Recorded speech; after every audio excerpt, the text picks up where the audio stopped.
T minus 40 seconds.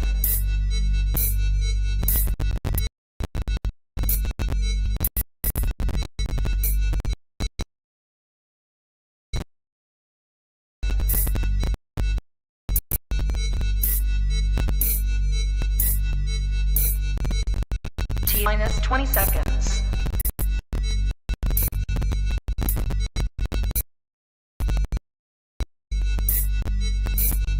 10, 9, 8, 7, 6, 5, 4, 0.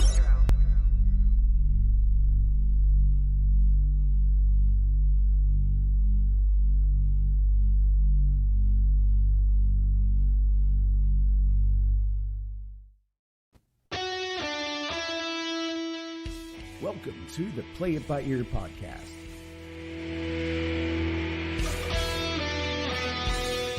The podcast where the topics may vary because, hey, we play it by ear.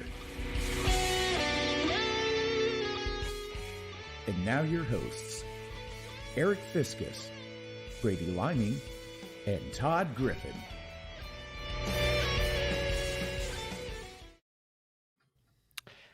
Well, right now it's Eric Fiskus and Todd Griffin.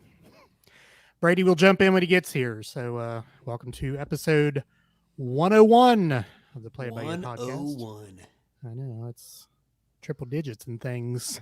Yes, it is. Who would have thunk it? Mm-hmm. All right. I want to start out with, again, thanking everyone who was able to come to our 100th episode on June 5th at Sons of Toil. I believe it was a rousing success, in my humble opinion. I believe, speaking for Todd, I see him shaking his head. Yes. Yes. Very well. It's a different Thanks to the folks. Yes. They kept it from just being the three of us sitting in a tent by ourselves talking. Although we would have done that. Yeah, we certainly would have done that. I was starting to wonder about 345. Is anybody really going to show up here? But it's a different dynamic there with people staring back at you. I mean, we have people watching us, but we can't see them right now. And when you're sitting there at a table and people are looking at you, it's like, okay, time to entertain me now. Yeah. Of course, you get that little deal with the band. Yeah, I don't have to talk that much, though. Well, you talk quite a bit, actually. You're kind of the spokesperson up there, seems like. Yeah, I am usually the singer needs a break, so I'll just talk.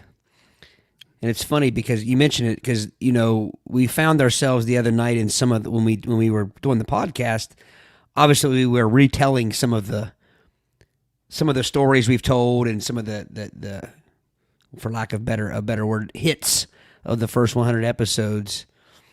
And it's like, it was interesting because you're thinking, well, these stories have entertained us for years. Right. And then we put them on a podcast episode and some of them multiple times, but, people still were at least they feigned interest and participation. So that was good because, I was concerned about that. Like, would people just be like, yeah, I've heard all this before. Well, I think my personal, feat of the night was we entertained the teenagers in the early 20s. I mean, when you have teenagers saying, yeah, I'm entertained by these mid 40 to 50-year-old men up there rambling on, I mean, I think that's a compliment. Oh, yeah. And I shared with you and Brady, my son who started out when we first started on the podcast, he'd listen with his mom but his attention span isn't as most teenagers, his attention span isn't, and most adults actually.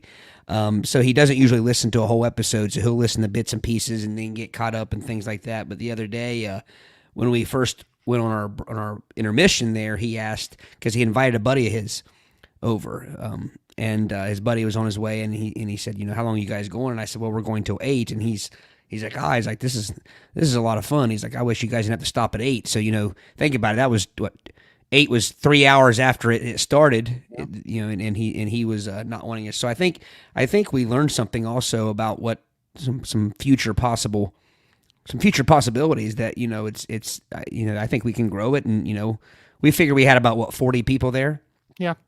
and I think that they entertained us as much as we did them, and I think as long as we can kind of keep that dynamic going, the sky's the limit with some of the live events, I should say. Right.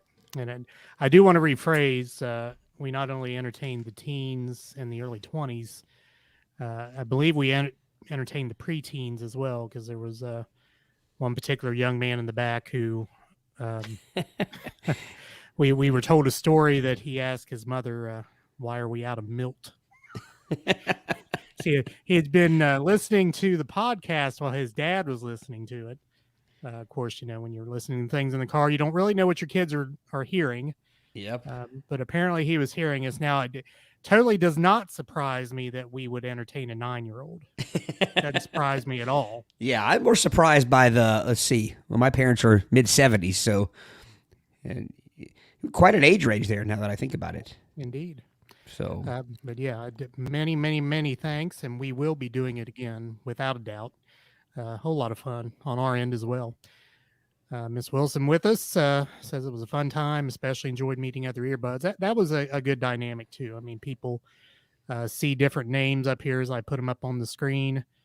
Savannah, welcome, Savannah. Hope hey guys. Things are going well with you and yours.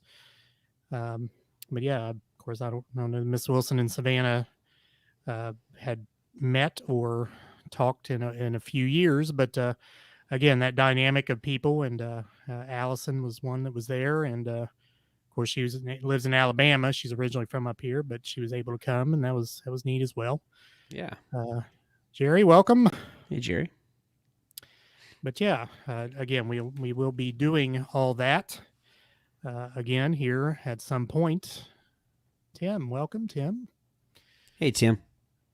So yeah, when we decide to do that again, certainly we'll pass along the information, and hopefully the people that came will come again, and hopefully those who didn't get to come will find it in their schedules to be able to come. So yeah. Also, we were sent a voice message that I was supposed to play the night of the 100th. However, technical difficulties negated my ability to do that. So I will play it now. Voice message. We've been begging for them for weeks, months, almost years. But here's one. Hi, guys. It's Celia. I wanted to congratulate you all on your 100th podcast. I cannot wait to see you at the live recording this afternoon. I did have one question for you. I would like for you guys to tell us, what is your favorite thing about each of your co-hosts?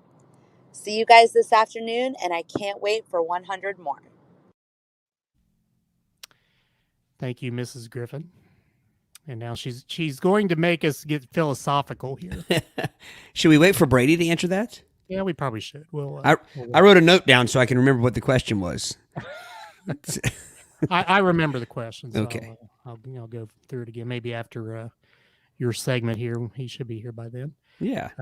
Yes, John, welcome. Yes, 2 months away from my other behind the mic job on the radio, which my face is much more suited to that than this Facebook thing. People don't have to look at my face when I'm on the radio. So, yes.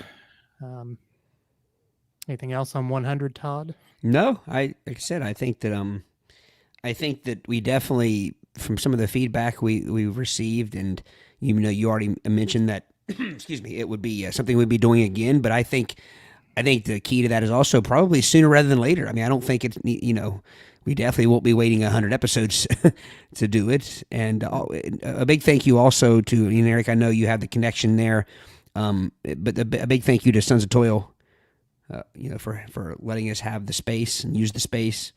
Outstanding venue. Yeah, hopefully they enjoyed it, and were able to sell some drinks and some food, and it looked like most people there were eating and drinking, and so that's all we could really ask, and so. Well, I was hoping to push the alcohol because the more people drink, the more they think we're funny, which Oh Good yeah. for us. Yeah. Well, and also, typically the more people drink, the more they think they're funny, which helps us. That's where it's a good thing. There's a lot of venues where you don't really want that, or a lot of areas where you don't want that. But in that situation, and also, you couldn't ask for a more respectful group of people. I think that we had there, and again with the age range, we had everyone willing to participate. If you weren't there, we had we had some props. Kirsten and Emma, thank you very much. But they made, you guys might recognize this as Buttle the Cat. Yes. And so we had several little interactive topics where you got to vote yay or nay. And, I pretty much looked like everyone out there was doing that. And, my dad even said, like, the next day or whatever, he said, I never thought at 77 or 76 years old I'd be holding a picture of a cat's ass, in front of people. So I thought that was pretty telling to see people participating in our silliness. Pushing people out of their comfort zones, right? Yeah. Yeah, Joey, it did. Brady's tardy, so we may be looking for a third host if you're interested. Buttle the Cat's available tonight, so. That's right. And yes, you did miss the 100th episode. We were waiting for you, Joey, and you never showed up. Darn it. Well, one more thing, Eric, and I'll let you explain this. You are the technical, the technical aspect of this show. So, I have had a few people ask me why they can't find the 100th episode recording. So, Eric, I'll let you take that question. I will explain that. So, Sons of Toil, the only slight drawback to the venue is they don't have Wi-Fi. So, I host a trivia game there every Thursday night, and I have to make my phone a hotspot in order to even get internet, which part of that is playing music and things. So, trying to use the hotspot on the phone to do recording wasn't really working out. So that was kind of why that didn't happen. So I guess 100, unfortunately, will be basically limited to those who were able to witness it.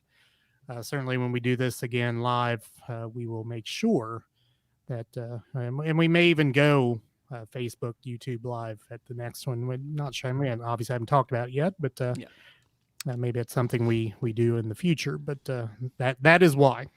So again, sorry about that. It just quite didn't work out. I thought it may, but obviously the bandwidth difference between playing music and actually recording video, that's a pretty big swath of bandwidth there that we didn't have. So again, apologies there.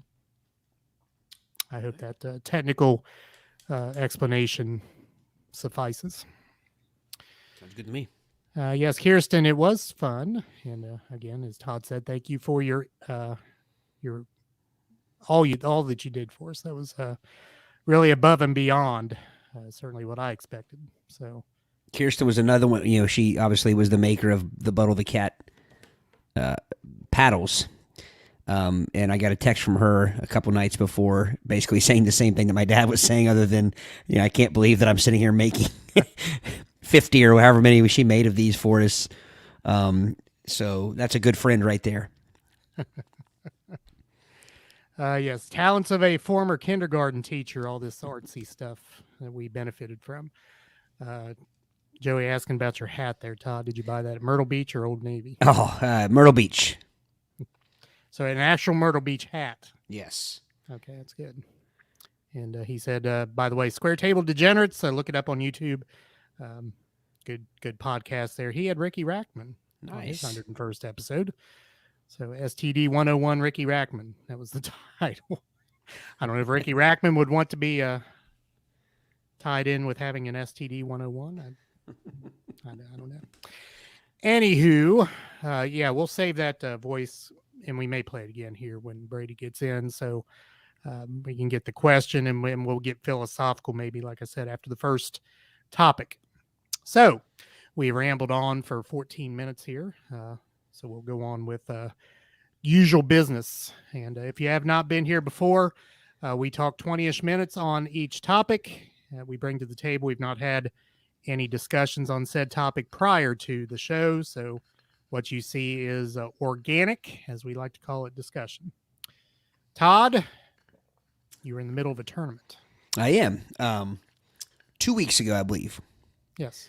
I followed up the fast food tournament with another tournament, and this one was a tournament of most disrespectful moves that someone can make, or that you can make, whatever.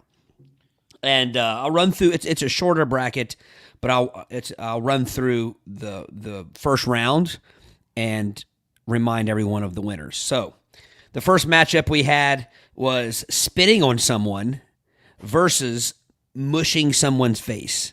There's a number 1 versus number 16 seed, and the number 1 seed spitting on someone advanced to the next round. The next matchup we had the number 8 seed being on your phone while someone talks to you versus the number 9 seed cutting in line, and the cutting in line number 9 seed moved on to the next round. Number 5 seed responding to a long text with K versus the number 12 seed being ungrateful for a gift. The vote was in, kind of a surprising one. It was the responding to a long text with a K. So that moves on to the next round. To finish up this side of the bracket, number 4, throwing a drink in someone's face, which we kind of had some nice discussion about if it actually happens, and if it does, what is the cause of it. It happens in movies a lot. Mm-hmm. And that was versus the number 13 seed, not paying someone back. Nope, that wasn't it. Yes, in a timely manner. And the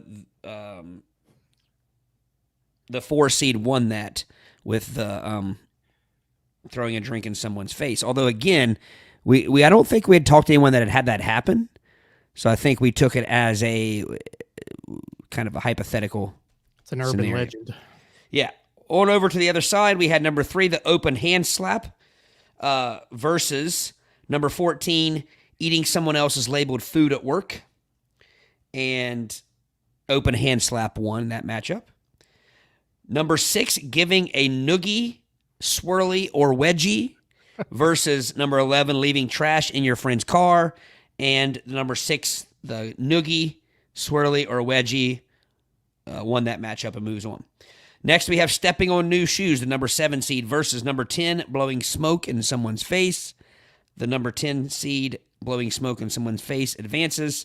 And the final matchup on this side of the bracket, number 2, sleeping with a friend's significant other versus number 15, beaning someone in the head. And number 2, sleeping with a friend's significant other, just eked out the win there versus beaning someone in the head. So that is the first round. I find it interesting that the number 1 seed spitting on someone, that got the number 1 seed over sleeping with a friend's significant other. And I think it ties in, and we mentioned, I think, in the last show, the number 2 seed, it takes, as they say, 2 to tango, whereas spitting in someone's face, that's totally a one-on-one, mono situation. Yeah. All right, so second round. Here we go. Number 1, spitting on someone, or it just says spitting on someone. I guess we embellished the face part, but you just assume it's the face. I mean, Right. Versus the number 9 seed cutting in line. So spitting on someone versus cutting in line. Let me preface that it's spitting on someone on purpose. Right. It's not just say it, don't spray it type thing. Not gleeking on somebody.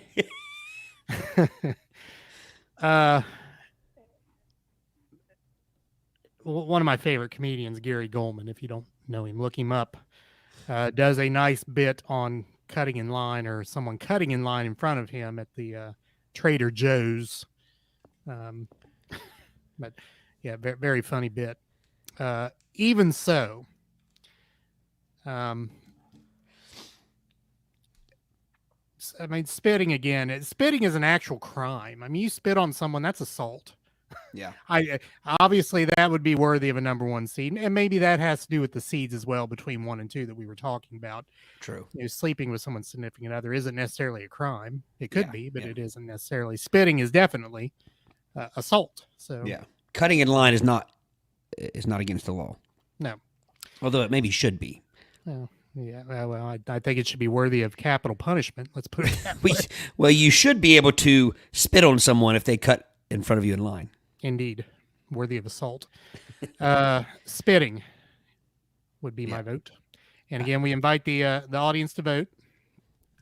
Yeah, I'm going spitting as well. Dennis, welcome. Says spitting.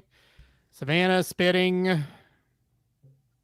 Here we have several people in the room. If you vote, we have 4 spitting versus none for cutting in line so far. We'll give it a few more seconds here. Nikki, welcome. Hey, Nikki. She says spitting. I think spitting's going to win this handily. I think so too. And we talked about the cutting in line thing. Cutting in line reeks of arrogance Yes. and selfishness. Spitting on someone doesn't have the same. I don't think it has the same cause so much. I think it's maybe driven more of a anger. You know, like a I don't know, impulsiveness. I should say. Yes. Cutting in line is selfish. Cutting in line is about me when I'm doing the cutting. Spitting on someone is about hurting someone else. Yeah, yeah. So, And again, I would think it's impulsive. I don't think very many people go off and stew for a half hour saying, I know what I'll do. I'm going to go back up there and I want to spit right on that person. that is true. You know, so cutting in line, and we talked about the dynamic of a lot of time line cutters, it's they'll cut, or, well, we talked about the different types of line cutters. You have the person who, cuts in line and then invites 8 of their friends to cut in line with them, or something like that. Or you let one person get in front of you and they have a family of 14 with 7 baby carriages, and Right. so yeah. But I'm going with spitting as well. It looks like it's overwhelming. Back to that Gary Goldman bit. The Reader's Digest version of the bit is they're standing in line at the Trader Joe's at the cash register. This woman's in front of him. She decides to go to the frozen food section, which is obviously away from the line, and come back and then try to resume her place in line. And Gary wasn't having it. And he told her, well, the best I can offer you at this point is a back cut. So you get in behind me. Which that is a front cut to somebody else. That is correct. So, like I said, good bit. Look it up. A couple more votes here. Tim says spitting. Miss Wilson ties in spitting. Saliva transmits diseases. So Yes. there's that as well, which is probably, again, why it's against the law. Could be construed as different levels of assault, really, depending upon if you have a known deadly disease and you spit on somebody. That can be a higher level of assault. So Yeah. even different things about that. All right. Next matchup, we have the number 5 seed, which is responding to a long text with K versus throwing a drink in someone's face. There's where we got the face part. It was throwing a drink in someone's face. Right. So, responding to a long text with K versus throwing a drink in someone's face. The K response may not necessarily be a slight. If you're just transmitting information and someone is responding, I got said information, K. That's rather benign. But if you're looking for a heartfelt response and all you get is K, I mean, that can be annoying. But don't you think that they at least owe you the O? like even if that answer is suffice for the text, I still think they owe you that second letter. Yeah. I mean, I just take it as Texties has butchered the English language, and Texties. I don't participate in it myself. Yeah. I must have all the words with all their letters with proper punctuation because my OCD won't allow anything else. So you go with the OKAY? That is your No, I mean I would say okay. letter O, letter K. Yeah. Yeah. I think that's acceptable. So with that being said, what was the other one again? Well, the other one was a number 4. See, throwing a drink in someone's face, which again, none of us nor our listeners this particular 2 weeks ago when we were doing this had ever had a drink thrown in their face. So if you have had a drink thrown in your face, please speak up. I mean, yeah, we have some different people in here tonight. So that's true. Yeah. If you've had a drink thrown in your face and you feel comfortable with letting us know, let us know, because to our knowledge, it's urban legend. I've never seen it in the wild. I even didn't you even say you hadn't seen it, and you've been in a lot of bars? Yeah, but maybe I have. I can't remember if I've seen it happen or I've seen the result of it. But we mentioned, I think it was Brady was talking about in the movies. It's always a female throwing the drink on the male. Right. And I can't remember if we decided that it was typically a you need to cool off type thing, as in you're coming on too strong, or a just I'm not interested. You're being a masher. Yeah. Yeah. Stop being a masher. I think, by the way, Mr. Mike Zapf said hello. Hello, Mike. Lead singer of the fantastic Whammies, great Cincinnati 80s pop and rock band. Awesome. Go see them when you get a chance, the Whammies. Let's see. What I was going to say is I think it depends on the drink, too. Yeah. If somebody throws water in my face, the insult is probably still the same. Well, maybe not, but the outcome is not near as bothersome than if it's a margarita or something like that. You know what I mean? I am so mad at you. I am going to not only throw a drink in your face, I'm going to spend big amounts of money to throw a drink in your face. Yeah, yeah. And sometimes it might even be money that you spent on them. Well, there's that. And then that's an even bigger affront. So you bought me this drink, and not only do I not want it, I'm going to throw it in your face. Yeah, yeah. So I'm going with throwing a drink in the face. Yes. Again, I'm like you. You have to know the context of the K response. Right. There are times where I think that it's very annoying and even hurtful and harmful, but I can't think of any scenario where a drink being thrown in my face would not be insulting. So got votes here. Miss Wilson throwing a drink, no mistaking the affront. That is true. Dennis, throw that drink quick and often. It is hot out there. Tim, throwing a drink is just alcohol abuse. That is true. I have to say the K vote, it needs to be OK or OKAY. Yeah, they owe you that other letter, that second letter at least. Yeah.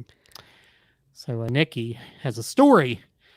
After discussing this with her husband, he has in fact received a picture of Natty Light poured on his head in college. He thinks it counts as a guy. So can we ask, was this just a fun, having a good time? Hey, this would be funny if I pour a pitcher of beer of my buddy's head, or was this Dylan upset somebody? Yeah. Was this akin to a slap with a glove across the face? Yes, Miss Wilson, you even throw Kool-Aid on me, ruined clothes. Yeah, Kool-Aid gets you sticky too. That's with me. My stickiness hang up would get to me if you throw a drink on me. Oh yeah, that's bad. Be right there on the neck where I don't like to be sticky. You have discussed that nape of the neck stickiness before. Yes. That you don't like. No. We do have a vote for the K by Savannah. She would take much more offense to that than having a drink thrown on her. But I think having a drink thrown on you is the winner here, or the loser, or however you want to look at this. All right, moving right along. We have the number 3, open hand slap, versus the number 6, giving a noogie, swirly, or wedgie. So, is there a date like on that tournament? Was the open hand slap thing prior to the Will Smith Chris Rock thing? Which it's funny because the picture, there's little pictures along each one of them, and the picture is Will Smith slapping. I'm guessing it probably gave birth to this topic here. I'm sure that was the genesis of it. So, before I go into my thoughts on the matter, Nikki says, no, this was a result of Dylan embarrassing the guy by beating him in a game of pool. Now, I wonder if it had been something a little bit higher level than Natty Light, if he would have poured the pitcher on him. I mean, Natty Light is pretty, as far as I know about beer, because I don't really drink it, but I've heard Natty Light is pretty much inexpensive. Is that correct? I believe so. I don't drink it either, but I believe so. Yeah. All right. So back to my thoughts on this matter here. So tell me the two again. Open hand slap Hand slap. versus giving a noogie, swirly, or wedgie. And by the way, can I real quick? At what point did the term wedgie get shortened to just wedge? It wasn't our generation. Our generation called it correctly. We called it a wedgie. It's a wedgie. But at some point, people started saying a wedge. If you look at the spelling, it is not wedge. It is wedgie. It's IE at the end. Wedge would just be the silent E at the end. Correct. So who does the tournament say wedge? The tournament says wedgie, but I got thinking about it. I got to thinking about it. Like it's. I remember at some point in my adult life, I heard people all of a sudden saying, and typically it is a announcement of an issue with undergarments. Like, I have a wedge. So I'm looking for a golf club when somebody says that, because a wedge is not a wedgie. Well, no, I think that's proper though, because you, being the recipient, have a wedge. It is wedged. I gave you a wedgie. So if I put my own head in the toilet and flush it, I have a swirl. Could be. I don't think that's the way it works, but No, wait a minute. Now, wedge is a noun. I have a Yes. wedge. so is a wedgie. No, wedgie is a verb. No. I give you a wedgie. It's a noun. Give is the verb. Oh, come on. You know what I mean. I don't know what you mean. You said wedgie is a verb. No. Now, if you say fourth grade English teacher on me. here. if you say I wedgied you, now that is wedgied is a verb. Okay, yeah, you're not going to say I wedged you. Mrs. Wilson, you got to help me out here. I mean, it's a wedgie is a noun, so therefore, if I give it to you, I'm giving you this noun. Well, But either way you look at it, we still always use wedgie. We never shortened it when we were. Again, you're not going to say I wedged you. No, but I would say if my undergarments are creeping up, I would say I have a wedgie. The term is a wedgie. No, my undergarments are wedged. I have a wedge. Wedgeth. Miss Wilson, I will not give him. Hang on, can we get that? Can we get that framed? No, it's out. It was up. Now it's not. Yes, Miss Wilson said. I'll say it real quick. Todd is right. That's all I'll say. So if you do this to yourself, it's a noog. A noog, yes. All right. So I believe I mentioned this in the last episode. A wedgie, a noogie, and a swirly. I mean, there's a lot of difference there. Yes. And again, swirly, I think it's urban legend. Has anyone ever given and or received a swirly? Anyone in the audience? I'm guessing no. I'm going to guess that anyone who's ever received a swirly has never given a swirly. It just seems, that is a fact. I'm just playing the numbers here. The balance of power generally suggests that if that's correct, if you're Yeah, if getting you're the- swirlies, you're not giving them. There's usually the swirler is not going to become a swirly and vice versa. All right. So on to the vote. I'm going to say, okay, I'll put Danny's comment up here because I think it speaks as to what I'm thinking. A noogie can be playful and jovial. Slap is always insulting. I couldn't have said it any better myself. That's what I'm going to go with. I think a slap, open-handed slap, not a punch, because I think a punch suggests some sort of respect. I think if you open hand slap somebody, I don't even think you're enough of a threat to have to punch you. I'm going to slap you in the face. I think that is the most offensive. Yeah. I agree. I mean, I think the act of a swirly is probably more offensive than a slap, but like you said, I would also add that I don't think you can get or give a swirly without just before receiving a noogie and a wedgie. If somebody is physically aiming your head towards the toilet, you're fighting back, I assume. There is going to be wedging. There's going to be wedging. And the porcelain is going to be giving you a noogie right before the flush. That's correct.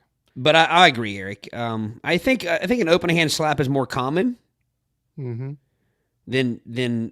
those. And like you and Danny both allude to, the noogie can be kind of fun, and joking around. It's something big brothers do to little brothers, or big brothers do to little sisters, whatever. And even wedgies to an extent. Now, I mean, if you pick somebody up and hang them on a meat hook by their underwear, I mean, like, that's different. But now there's the offshoot of the wedgie / all those other things, and I don't even know if kids do this anymore, or do kids even wear class rings anymore? You know what I'm getting at here, right? Yes, I do. Yeah, my I don't know if they do or not. My son doesn't have one, but I don't know. My son didn't have one, but you turn the class ring and bop on the head there. Yeah, which I think hitting someone on the head was another thing in the tournament, wasn't it? But I think it all goes along together there with that. I think you could also add in that category a wet willy. Oh yes. Definitely the wet, the moist William. I had to say it since Brady's not here. It is a Bradyism, I'm sure. It is. So, which wet willies, if you don't know what they are just when you lick your finger and stick it in someone's ear. All right, so I got to put this comment up for Miss Wilson. So, she says, the slap is over quick. Miss Wilson, I think you missed a golden opportunity here. She put, a swirly may have lasting germ consequences. It should have stated, a swirly may have long germ consequences. Right? So, nice hey, there's Mr. Brady. Us. Look at this guy. You got all dressed up and things. Yeah. You are way too dressed up for this crowd. Brady. I'm walking into chuckles, so I figured this has got to be good. Well, we were just talking about how in the category of giving a noogie, swirly, or wedgie, we could also add the infamous wet willy to the... the moist William. Told you. What? Did you say that was what I was going to say? I did say that was what I said. I had to say moist William because you weren't here. That's exactly why I told Brady, because I wanted to hear him say it. I was hoping you wouldn't beat him to it, Eric. No, I was going to say, Brady, what would you call that? A wettened Wilhelm. Wilhelm. That's Wilhelm. Wilhelm. German version there. A Klaus All right. Swirly. So safe to say the slap. Oh, I don't know. It's hard to tell. Well, I don't know. So, some of these are. A lot of people chimed in, but they didn't give a vote. Tim, yes, I agree. Todd, I have a wedgie. Wedgie should be the noun. I think Kirsten may have had a swirly ask her. And she chimes in later to. And the span of just giving my sister a swirly count. Yes, it can be offensive even if it's family. Danny, slap should always be followed by who's your daddy. Well, Danny, I would argue that a noogie, a swirly, and a wedgie should also be followed by who's your daddy. And Who Kirsten does say art that, thou, patriarch? should have said this conversation brings back bad memories, and she has had a few swirlies given to her. in her Wow. day. Now, Joey has a simple question, Brady. What kind of insurance do you sell? Juice Bad. box. He sells juice boxes. My name is Brady Liming. You might remember me from such hits as talking about intestinal distress and podcasting. And I'm here to talk to you about juice box insurance. That just looks odd in your hands, Brady. Hold that back up there. It's not even real. That's like one of those. That's one of those toy foods that you buy when you buy the toy supermarkets. Well, like a little plastic egg and some Yeah. plastic bacon. Is that shrinkflation right there? I think I'm with you, Todd. That That's what juice she said. box is abnormally small. Look at it, or your hands are ginormous. I would literally have to drink 73 of those things just to get my thirst quenched. They're tasty. They make me feel good. So We had juice boxes at the 100th episode for those who. we did. We did. I forgot to take one And to my Tootsie Pops. Yeah, I had the Tootsie Pops. I forgot to rock the juice box. So I hope everybody enjoyed the cake with the black icing. I told you guys. I promised. the gift, give the keep on giving.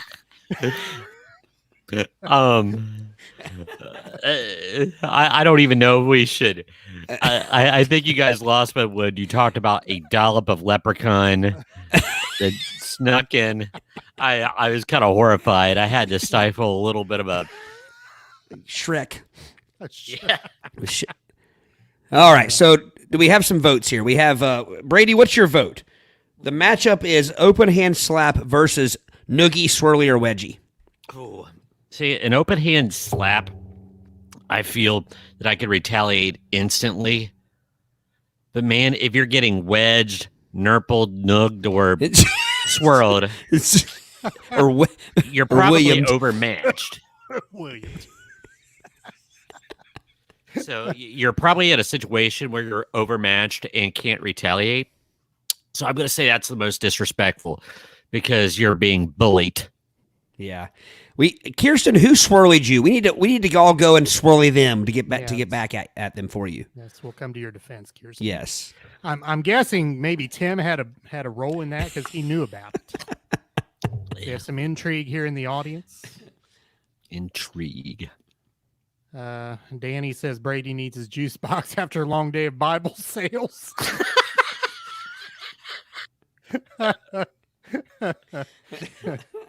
Oh, I'm getting slap happy. He also says nothing worse than a violet areola. I feel like I've done nothing but guffaw since I got in here. All right. I'm going to go ahead and give the win because all three of us voted slap in the face. Slap. So I'm going to give Okay. the win to slap. Last matchup of this round. Number 10 seed, blowing smoke in someone's face versus number 2 seed, sleeping with a friend's significant other.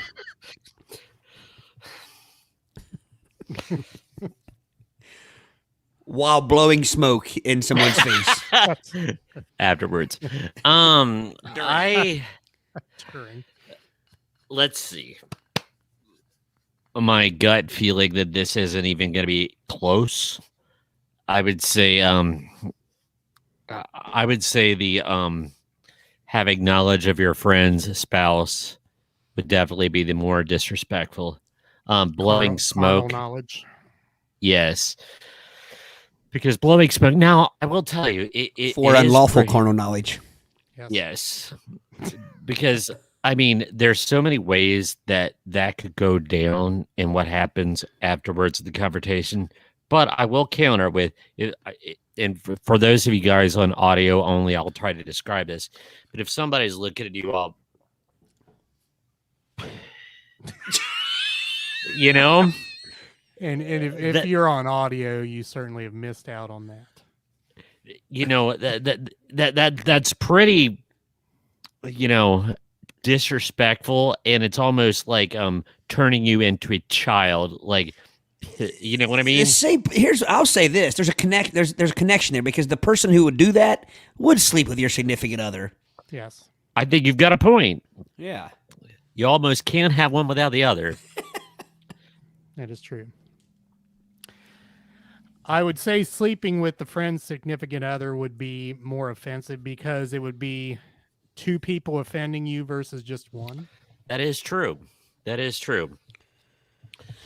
And yeah, and it's just it will, I'm assuming, stay with you longer than just brief discomfort and stinging eyes, you know? Yeah. Now, if that person does that enough, got secondhand smoke, got I'm going to make you ill in 10 or 15 years. all right. I think this is going to be a runaway. Savannah I agree. and Miss Wilson both vote what we voted. Yeah, Kirsten did make a comment. She's afraid to reveal the name of the swirlier due to that person. The swirly. Person finding her again. Fair enough. So, Kirsten, have you been living in fear of someone for decades? I think I know the answer to this, and I won't reveal the name, but yes, she did, because this came up last year during a function that she might run into this person, and I think it caused her some distress, honestly. It would. Certainly would. Understandable. Nikki also sleeping with someone else's significant other. For But sure. we probably should put out there that, you know, we tend to joke about a lot of things, but, you know, with that being said, obviously there are situations where a swirly or something like that could have happened to you as a kid and really did some, you know, It's traumatic. yeah, some traumatic. So Yeah. we don't mean to make light of that by any means. We try to keep it lighthearted, and we still believe in the ability to joke about things and not offend people. So hopefully nobody takes offense to our joking.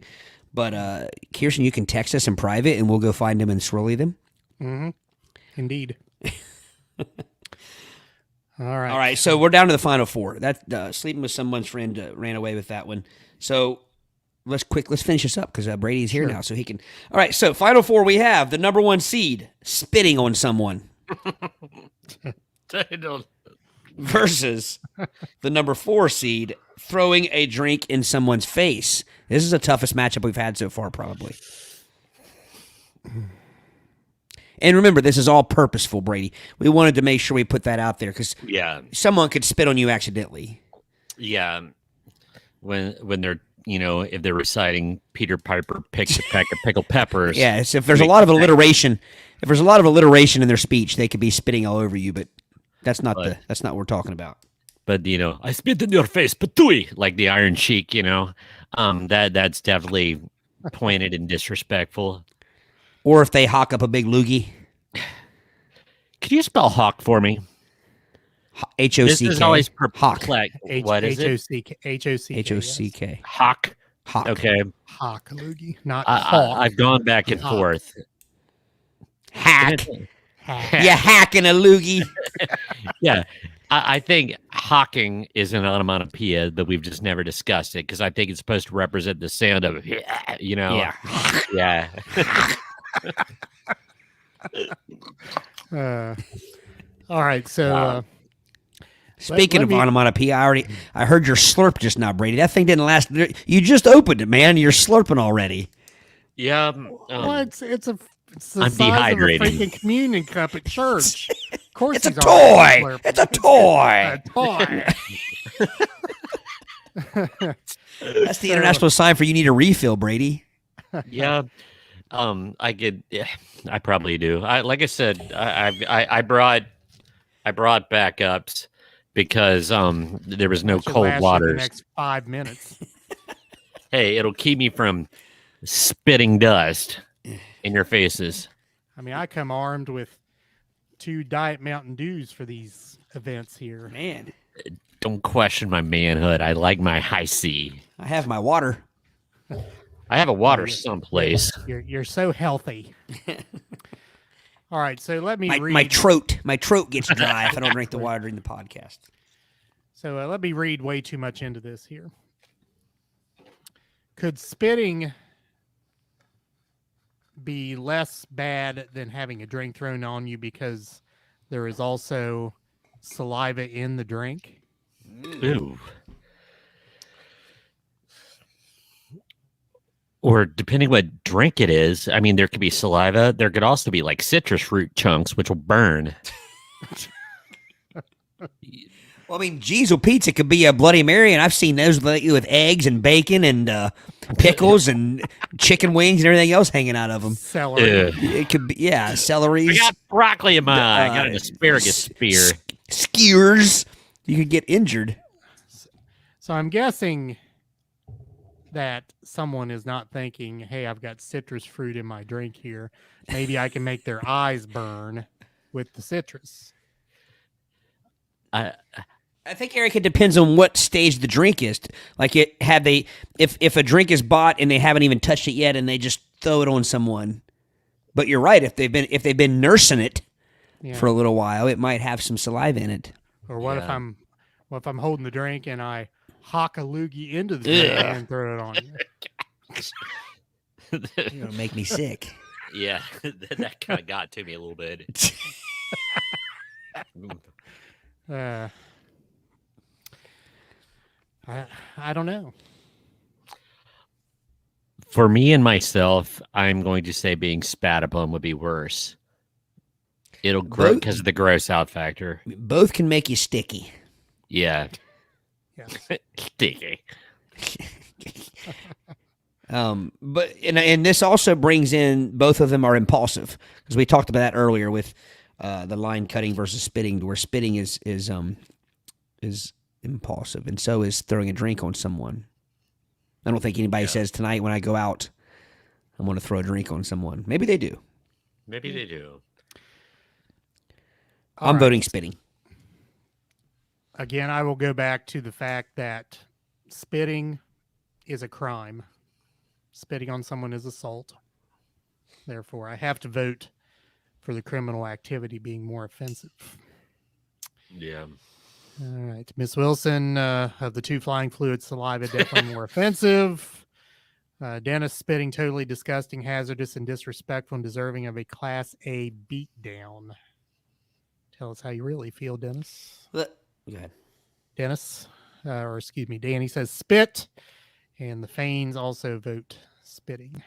Eric, let me try to puncture a hole in your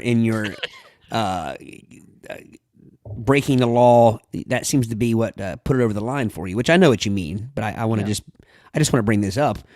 Okay. If that's always the case, then so you're saying if someone flips you off when you drive by, flips you off and calls you a bleeping bleep, Yeah. or they're jaywalking when you drive by, you're saying that jaywalking would be more disrespectful because it's against the law? People don't jaywalk to offend me. I'm just saying. I mean, is that the only thing? Is the law part We're talking offensive actions here. I mean, people jaywalk because they don't want to walk to the corner and go in the crosswalk. Yeah. I'm going to say, and I could be wrong, but when I've read articles and heard stories about people being arrested for assault for spitting, they usually declare, and remember, assault is just not battery. Assault is giving somebody the reasonable thought that their lives or could be in danger or that they could be hurt. So if somebody said, I'm going to spit on you, big deal. But if somebody says, I got the monkeypox and I'm going to spit on you because I'm going to, it's that carries a dangerous, Right. I've got Mock. the epizootic, so I'm going to spit on you if you don't back Yeah. up. So we spoke of that before you got here, that it takes it to another level if Yeah. you knowingly try to give someone an illness by doing that. Yeah. Speaking of which, does anybody know why is it called jaywalking? I don't know. Is Jay short for something? Is it? I mean, jackass walking. I was going to say that maybe the biggest offender of bird was a blue jay. It always seemed to be the one that would trot across the road. So, I mean, look at that Jay doing that. Oh, you're jaywalking. So No. that's my story, and I'm sticking to it. It should be called hot dog handle walking. All right, so here we go. Has this is Merriam-Webster's? I guess I take this as a high level of a definition here, of a description as to what the word is. And jaywalker is the word was formed in imitation of a slightly older word, the jay driver. This initially referred to a driver of horse-drawn carriages or automobiles who refused to abide by the traffic laws in a fairly specific way. They drove on the wrong side of the road. So there you go. Interesting. Yeah. Both jaywalker and jay driver are taken from a sense from the word jay, meaning a greenhorn or rube. Are they call it G walking? I don't know. I've never heard of Jay driving. Have you? I haven't either. No. It's unclear why jaywalker shifted its meaning and survived for more than 100 years now, while jay driver languishes in obscurity. So All I've right. heard there's an issue in Los Angeles and in San Francisco at a few points that there are some Jay poopers in public parks where they relieve themselves Jupers. right there in the street. Jupers, yeah. So By the way, Tim also votes spitting. So spitting, far and away the winner and or loser here. Last matchup. Here we go. Number 2 seed, sleeping with a friend's significant other versus open hand slap.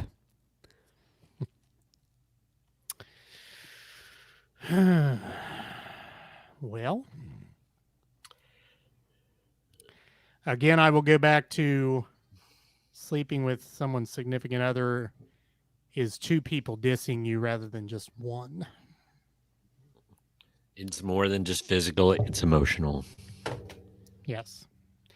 Meant to be hurtful emotional. Yes. Bad intentions on both, but I think the sleeping with the significant other is considerably worse, I believe. Yes. What say you, Todd? I agree. This came right down to what we probably thought it would, the number 1 versus Yeah. the number 2. Number 1, spitting on someone. Or number 2, sleeping with a friend's significant other. Now, I would like to, for this one only, remove what you've been saying. And I agree with what you've been saying about you're getting disrespected by two people. But let's remove that because it says sleeping with a friend's significant other. So you're looking at it from the friend perspective. Do you know what I'm saying? So we're looking at it. We're just looking at the friend portion of it versus getting spit on by someone. Let's try it that way and see if it changes anything. Okay. I don't know that it will, but I mean, it's just that way we're not even thinking about the Right. aspect of. Brady, you want to go first on that one? Well, and I'll try to keep it brief. I have two schools of thought on this one because if I get spat upon, I'm instantly angered. It gets my dander up, and but I think the act of someone sleeping with your significant takes planning, intent, a lot of malice. And I think the end result is worse. But that initial spit is like instantly, you know? But I still think I'm going to still go with the significant other one because it takes it to a whole nother level. Yes. So let me look at it this way. What is your immediate reaction if you witness your friend doing that versus getting spat upon? What is your half-second reaction? Would you be more likely to physically harm someone in the moment by being spat upon or by witnessing the other action? So you're bringing in the whole witness thing, the witness aspect of it. Yeah. Yeah. Well, I can only imagine that if I saw that, you know, I probably saw red when I opened up the door. Thank you, Janie. I don't think I'm going to love her anymore. Yeah, I get what you mean. Because if I'm spat upon, I'm going to be ready to throw hands. But if I witness this coupling, I'm going to be shocked. And I'm not going to know who to be angrier at first. There's such an overflow of emotion that it's going to take some sorting out. You're eventually going to get there. But I think at that instant moment, me being spat upon is going to get an immediate boom, you know? And then you kind of got to sort some things out on the other one. So let me ask you this. Does it matter who the spitter is? That's something we haven't really thought about. Because in the other scenario, you know who one of them is, but you know who both of them are. Yeah. Right. So what if it is you caught your significant other and your friend, and then when you approach them in anger, he or she and he, whatever, decide that they're going to spit on you. That's what you call the unholy trinity. And walk off. Because that's one thing we never talked about is who was doing the spitting.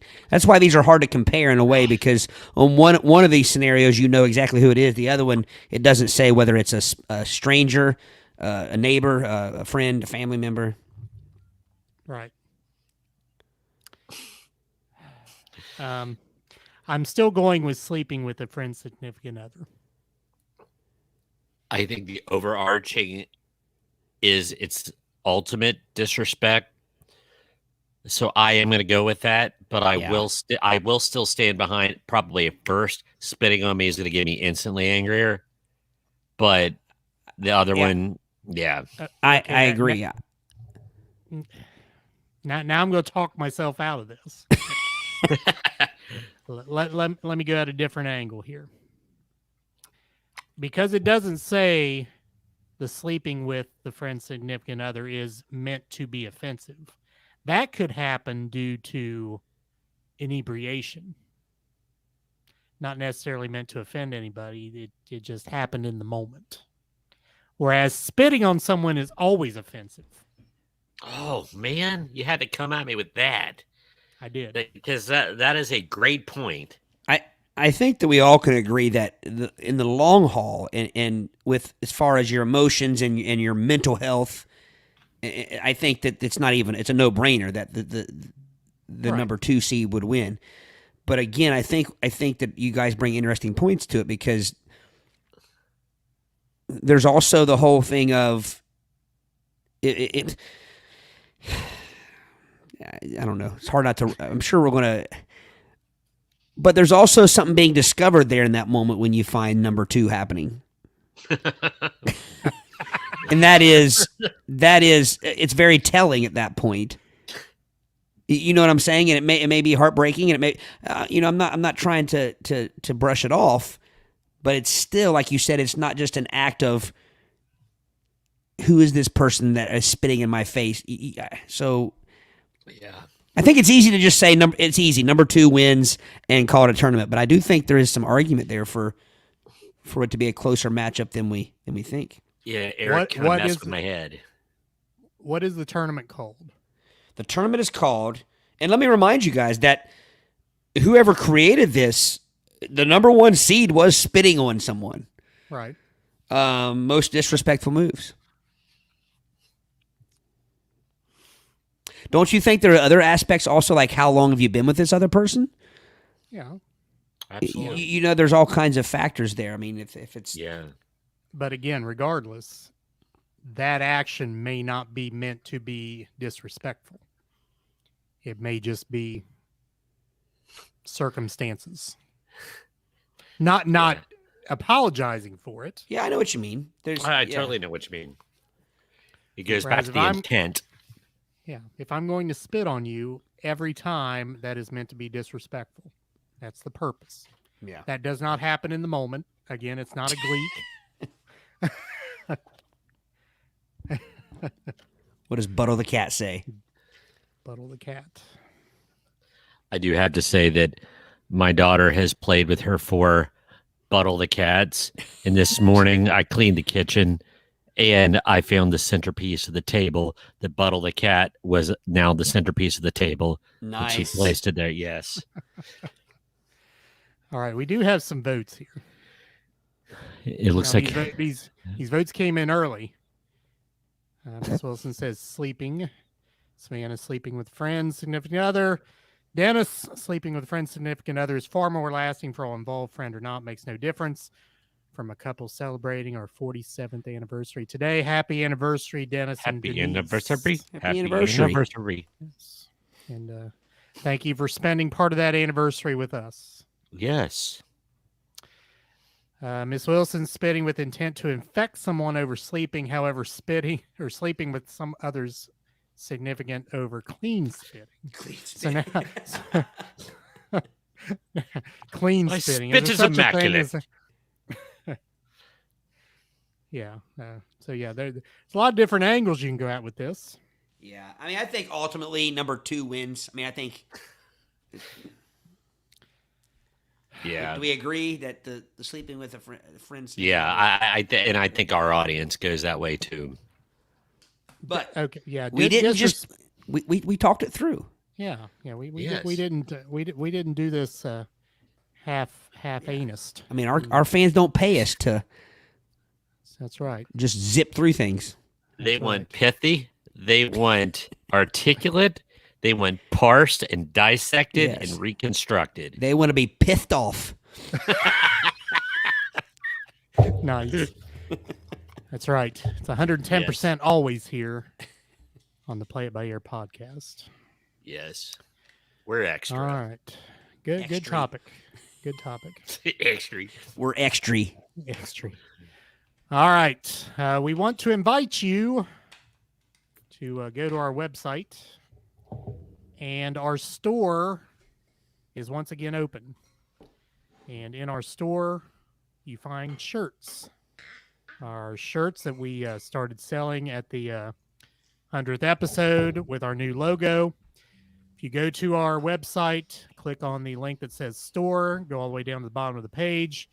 And if you click on the picture of the shirt, that will take you to the Buy Me a Coffee platform, which is our crowdsourcing platform also, where you can purchase a shirt. So if you would like to have one of those, again, go to the website and you can do it from there in the store. All right, Brady. Todd and I waited for you to get back, and we'll play this again. We had a voice message that I was supposed to play on the 100th episode, but I played it tonight, and it calls for us to be philosophical. So here it is again. Hi, guys, it's Celia. I wanted to congratulate you all on your 100th podcast. I cannot wait to see you at the live recording this afternoon. I did have one question for you.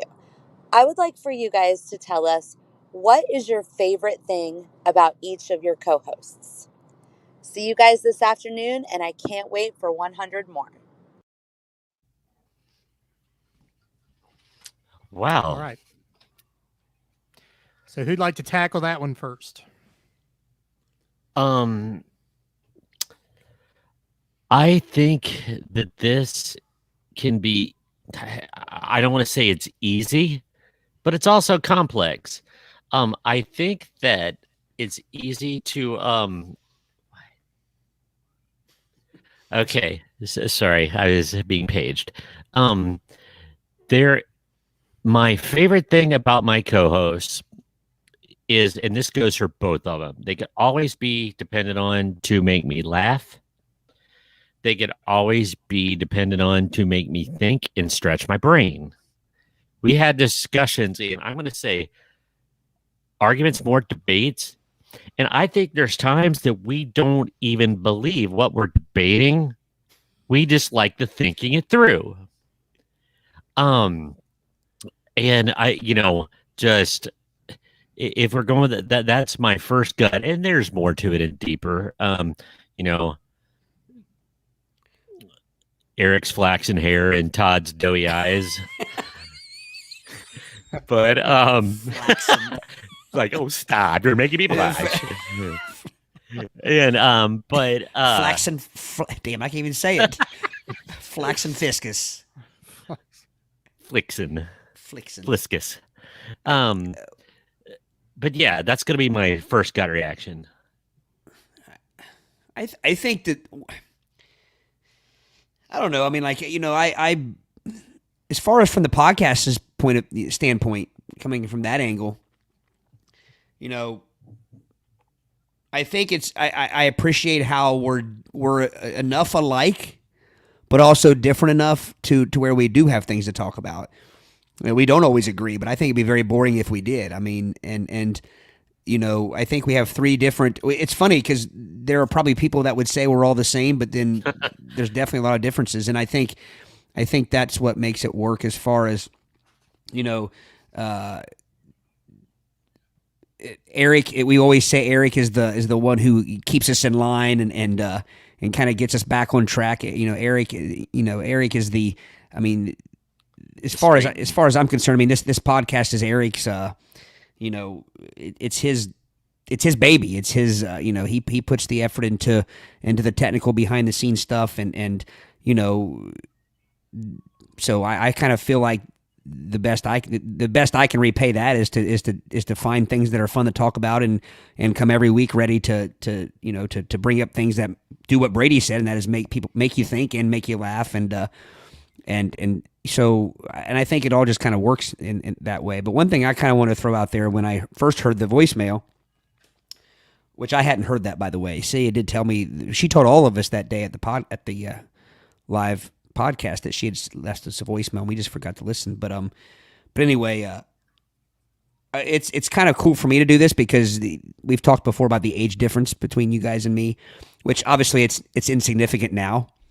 But when I first met you guys, it was, and you guys and a couple of other friends, obviously, really shaped a lot of who I am as far as my personality and my sense of humor.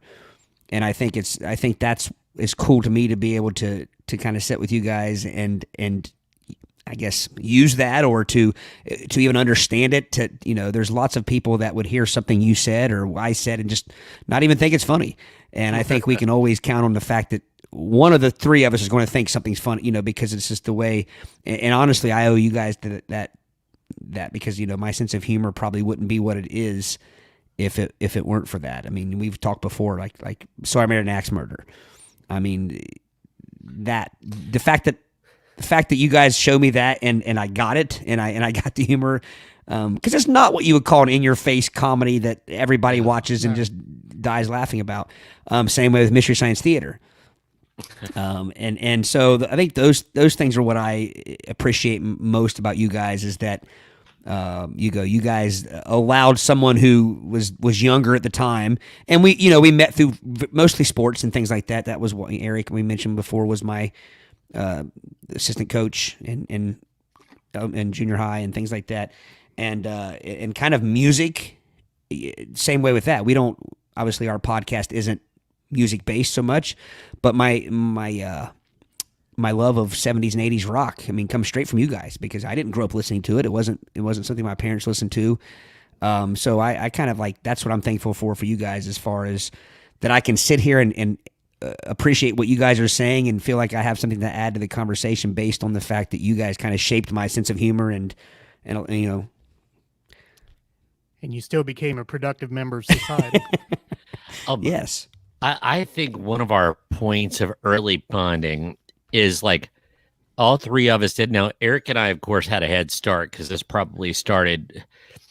I could give the exact example of our juvenile love of parodies, and where we found that we each made parodies of songs and commercials, and you know, it's still an affliction. And I would also like to note that it's genetic, because my little girl does the same darn thing, and it cracks me up because like I didn't teach her that exactly. So that's just like the apple falling very close to the tree. Oh yeah. But we need to do an episode on our parodies one day. Well, it would have to be. It wouldn't be able to maintain the TV-14. That is true. That is very true. And certainly not everyone would laugh watching a video of Jack and Diane singing totally sucking on a chili dog. and watch it for 5 minutes and just laugh. Yeah. Let me put it this way. I only sent that to about 4 people because, again, I knew that everybody wouldn't get it, but I knew you guys would. And the fact that there's an entire Facebook group dedicated to that, and Sucking on chili dog. they call them suggers because they say sugging instead of sugging. that I'm laughing at it like I laughed a good 10 minutes. Chili. Okay. What we're talking about here, we should put a link to that somehow for everybody, Eric. Yeah, what we're talking about is there is a clip that I saw on Facebook and sent these guys where it's a guy. He's actually in an actual little studio. It's a very professionally done. Guy's a good voice. Yeah, and he's does. re-singing Jack and Diane by only using the words "sucking on a chili dog," which the line is "sucking on a chili dog behind the tasty freeze," right? Yeah. So that's perfect. Perfectly sums it up, Eric. There's not. I don't think I would have found that funny as a 44-year-old man had I not met you guys when I was a teenager. It's our fault. Oh, man. So, Anyway, I'm 45. Sorry. Oh, yeah. 44, 45. Yeah. So I was telling, I think it was somebody at the 100th episode. I can't remember who it was, but talking about each of us having, and I think you two had kind of alluded to it, each of us having a role in this thing we do here. Not to say I can't veer off course every once in a while and one of you drags me back, but generally it's me dragging you all back.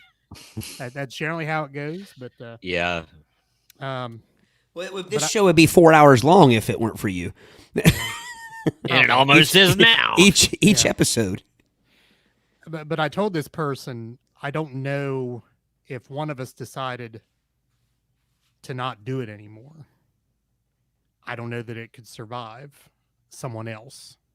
No. It certainly wouldn't be the same. Yeah. No, and we've done shows like, Todd Were on Vacation or Brady Were on Vacation. The two of us, I mean, we still have chemistry, but it's not the same as the three of us.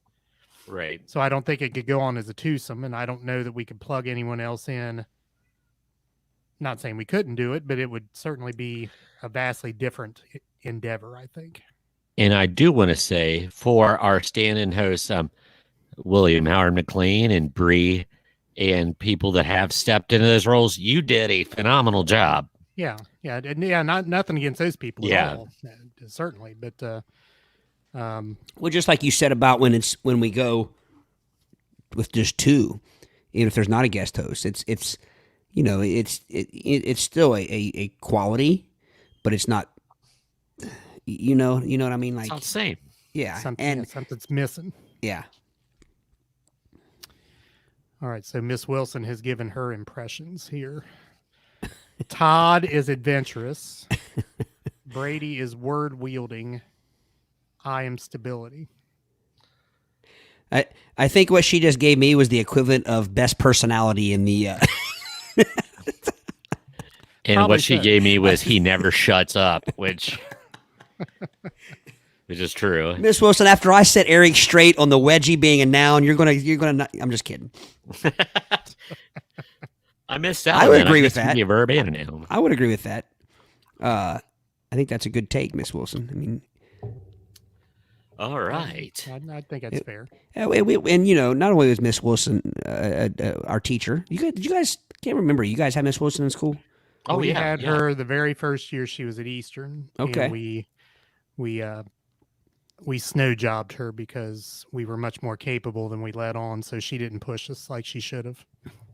So, and I feel bad about that to this day, Miss Wilson. Well, Not bad enough to have gone back and written a term paper or anything like that, but that's talking about how cool it is to do this with you guys after, like I said, I kind of feel like you shaped my sense of humor, and I obviously I had to have something there to even get it, because I've tried to do that with other people, and they don't think I'm funny. They don't think we're funny. They don't. yeah, My wife doesn't think I'm funny. but Mrs. Wilson, it is really cool for me to be able to do this and have her chime in so often yeah. and return and listen to us, because I've said before that I have nothing but fond memories, and I was wondering, I don't think I've brought this up in a podcast episode, but we did, like, I can't remember what the assignment was, but it was something along the lines of fake commercials or fake products. We had to do some sort of fake product and like write a little commercial and like act it out in front of the class. And me and my group, I don't know who it was, my group and I, we did Left Guard deodorant. And we did a Maxi Pad commercial. And I'm just going to... Of course you did. And I mean, it was tasteful. But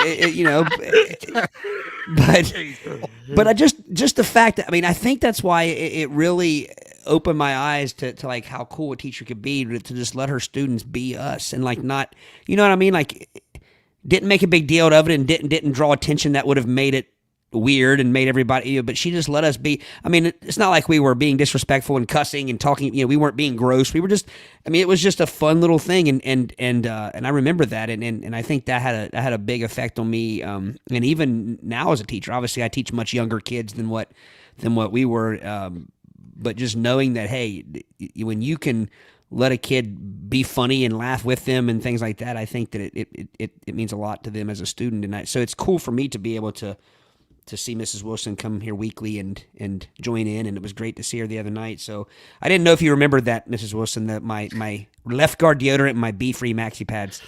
Would Left Guard deodorant be hemp based? Nah, not back then. Yeah.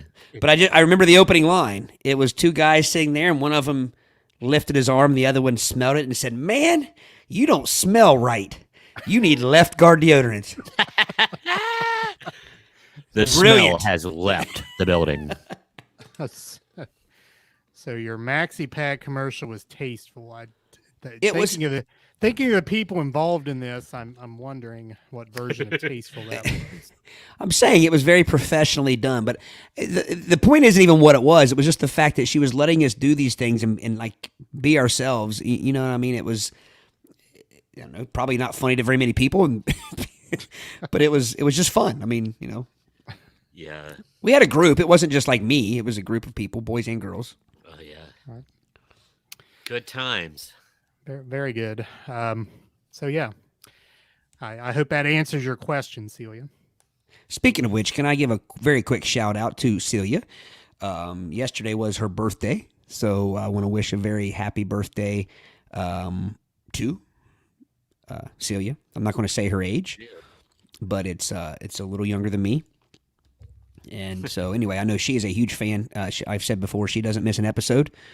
She can't always watch them live because, Usually she's doing something for people. Like tonight, she is donating her time to the Southern State College that are putting on the Chico's Monsters play that my daughter is in this weekend, and so she's up there volunteering and helping sew. And she doesn't sew, so she's been sewing all week and staying up there until 10, 11 o'clock, and so anyway, that's what she's doing. That's the kind of person she is. So it's she's a very big fan. She loves you guys. Obviously, she loves the episodes, and I hear her laughing and correcting us and chiming in all the time, and so and then also I wanted to say something about my dad.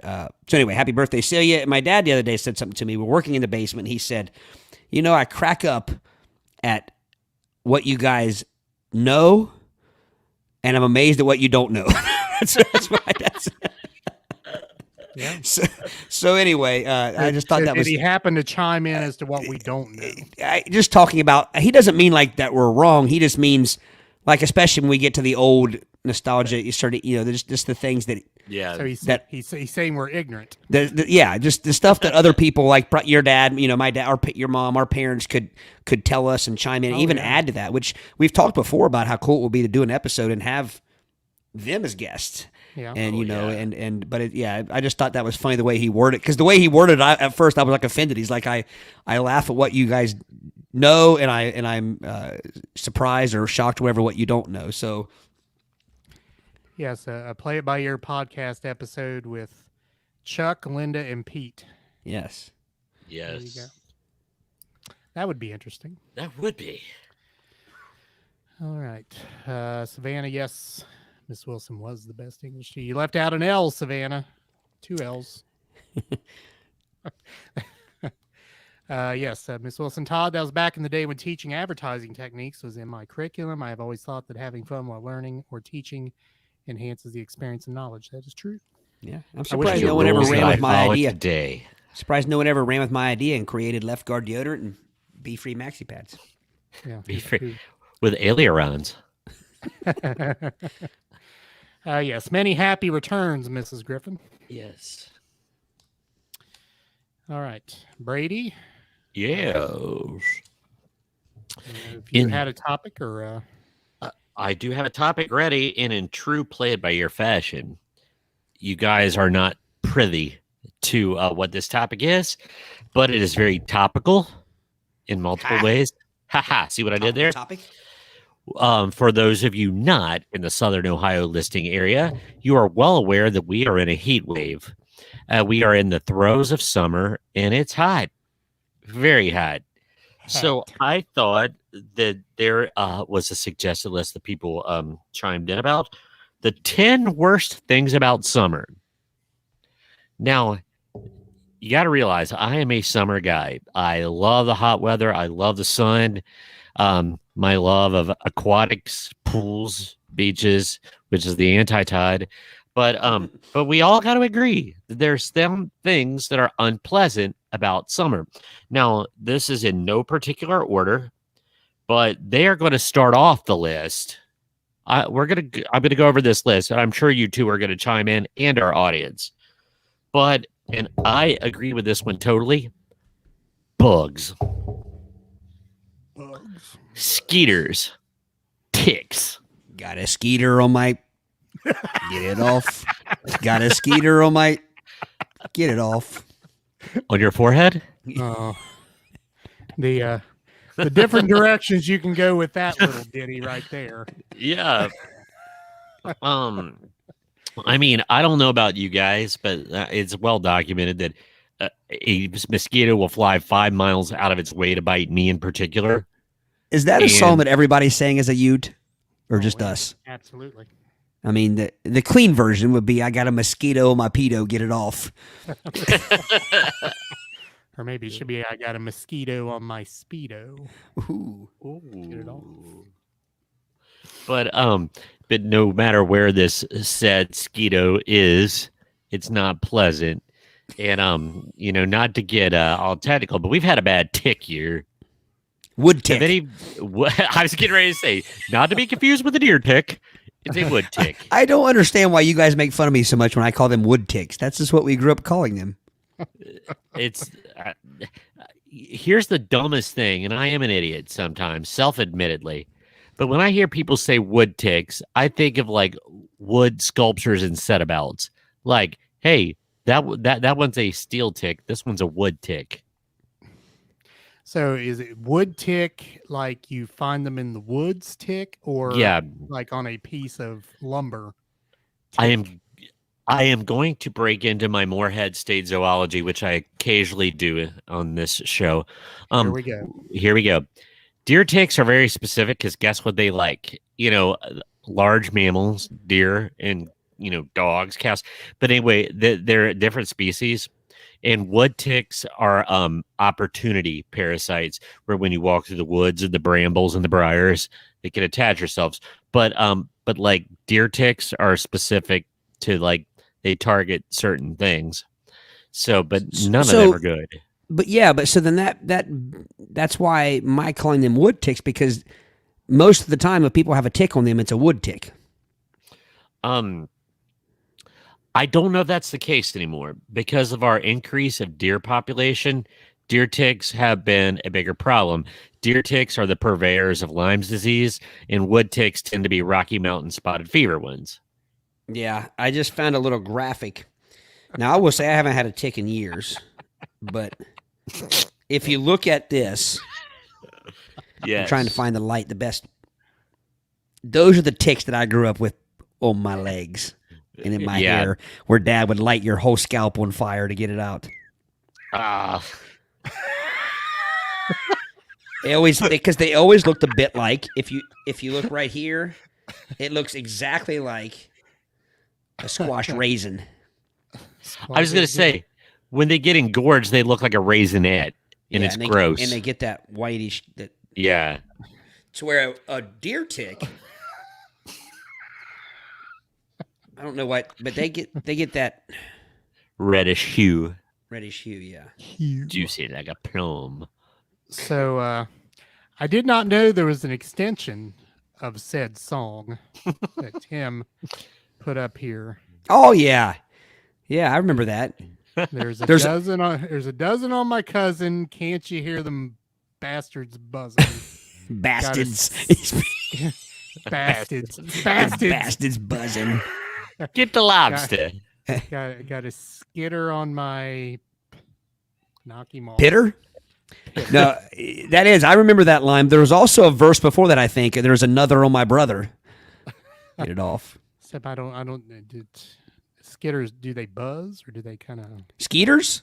I mean, is it a buzz or is it kind of a hum? I don't know. Oh, they buzz. I was gonna say, Brady, you have all the mechanics to all that. I didn't know the mechanics of what the sound the skeeter makes, but yeah, not to be confused with the harmless galley nipper. Galley nipper. Or the gnat. The galley nippers are always what got in your house, and you chased the damn thing around your living room all night long trying to get it out. About the size of a pterodactyl. It blocked out the whole TV when it goes by.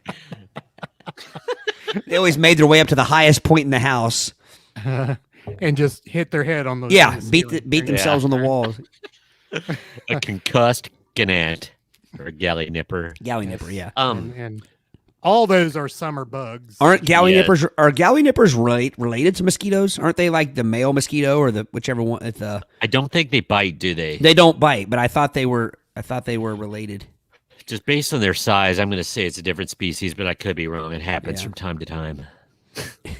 Yeah, it would be the equivalent of like a Doberman and a Chihuahua. Yeah, mating. I'm sorry, I was trying to think of a name to combine those two. I didn't like the direction it was going. Number 2 is sweat. Choberman. I like Choberman. Choberman. Choberman. Jehoberman Witness. Jehoberman Pincer. Pincer. Number 2 on the list is sweat. Now, I'm not going to be the person to consult on this because I have been blessed that I'm not a profuse sweater. You perspire. I just don't. My skin does not become too moistened unless it's under the right condition. it will happen to everyone, but I'm not that person that sweats buckets. But there is nothing worse is when you're in some kind of dress clothing, and I have a dry wicking sleeveless under my, but I hate when one droplet runs from betwixt your shoulders all the way to betwixt your cheekage, and there's nothing you can do to stop it. That is It's the just going all the way down. yeah. Those are the those are the beginning steps of swamp ass. Swampus. Yeah, Or that is the worse, that's the tributary leading to swampus. yeah. Or it's got to be said. And ladies, if you want to mute this, I'm going to give you a 3-second trigger warning. 1, 2, 3. But gentlemen, when certain parts of the anatomy get stuck to the side of your leg, like somebody thrown a piece of sliced ham upon the wall. Or or in Brady's case, the concrete around the pool. I was gonna say stuck to the side of your ankle.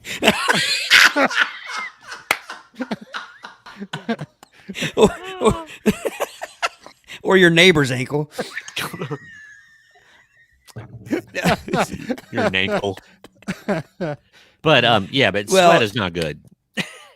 I like sweat when I'm supposed to be sweating. Yeah. If I'm working out or something, I want to sweat. What I don't like is sweating when I'm not supposed to be sweating.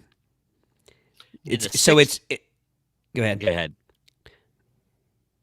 I was just going to say, so it's sweating it's sweating when you're not dressed for sweating, and you're not even doing something where you should be sweating. When you're standing there and sweating for no particular reason. Just for standing, darn it. Yeah, or you're And eating something spicy. Yeah. Your nose is running and you're sweating. That's Right. that's just no way to be. And I know this isn't related to, summer always, but there's nothing worse than the sick sweat.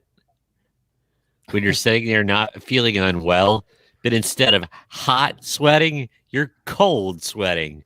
It does not compute in your brain, but that's a different topic. But sweat Out there Yeah. right now, though, phew, I literally took 5 minutes and changed license plates on 2 cars today. That's all I did outside, and worked up a sweat like you would have thought I mowed the yard. Yeah. We went to the Newport Aquarium yesterday. We took the kids, and it was cool and pleasant in there. And the minute you walk out of that aquarium and get into the parking garage at Newport and the Levee, when it's 90 degrees outside and there's no air in that parking garage, it's like somebody doused you with a hose. And I don't sweat. And your glasses fog up, my sunglasses fogged up, and it's just like I instantly got wet, and it didn't even feel like my sweat. It just feels like something covered me with ick. Well, Be glad it wasn't today. Oh, I know. Not to mention concrete just by itself gives off heat. Concrete Yeah. can just be there and give off heat. So Yeah. then you add the temperatures to it. But as far as sweating goes, I do sweat quite a bit when I'm like, I used to officiate soccer and basketball. I would sweat a lot, but I guess I was blessed with the fact that my sweat didn't smell. I never stunk. And I'm kind of like Brady in the fact that when I'm not exerting myself, I don't sweat Yeah. at all. Yeah, Really.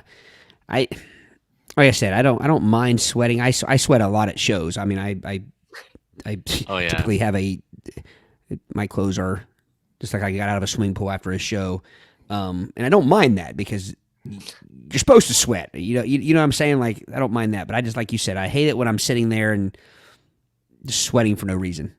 Hmm. Yeah. I had a student say this year he was harassing another student about wearing some deodorant. He said, "Man, do you want to smell like wet onions?" And I just start dying laughing, man. It's like I've never heard it described like that, but That's a good description. that was he got an A for his flowery language. So number 3 is smells, and I think it goes with sweat. But this one says Sweaty people stink, and it's an unfortunate fact of life, which is why $18 billion is spent each year on deodorants and antiperspirants. So is that just limited to people smells? I don't think so, because Well, I think summer produces a lot of smells. Hot garbage. Hot garbage. Yeah. The one that comes to my mind is a friend of mine growing up in elementary school. They had a large dairy farm, and we would traipse around on three-wheelers or dirt bikes. And I remember driving by this bloated dead opossum. And then coincidentally that same day there was a bloated swole opossum that he accidentally ran over with a tractor, Oh. and it popped like a party balloon. Oh. And the stank immediately, I can't even hardly talk about it to this day. There's no way to describe that smell. I killed an opossum the other night. I felt terrible about it. I felt bad Yeah. about it all the next day. I don't know what's happening to me. I used to be able to hit a roadkill, never bothered me. I could hit a possum, a raccoon, never bothered me. But the other night it did. And I think it's because of the way I killed it. So I was going. It was after a show and it was late, and I'm driving down 62. It's dark, and I see it coming. I'm heading towards Hillsboro. It's crossing from the other lane, and I thought it was going to come into my lane. Because it was almost to my lane. So I did the only thing I knew to do. I swerved to the left towards it, trying to straddle it. And apparently, it happened to stop right when I swerved left because my left front tire got it, and just it was not pleasant. Hit it with everything I had. I know. I mean, I shoot insects out of my house. I don't like killing things. Oh no, I don't do that. So, I don't want to kill insects, but I just because then I thought, well, it's probably out getting food for its family.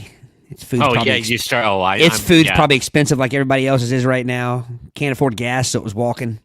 Man, Yeah. you guys, Brady, you've always been kind of soft. Todd, you're getting soft. I know. What? And she's like, did you purposely swerve and hit it? I'm like, no, I had a plan all along. I was going to straddle it. Had I kept driving straight, it would have run out in front of me and gotten hit. Either way, it was not meant for this world.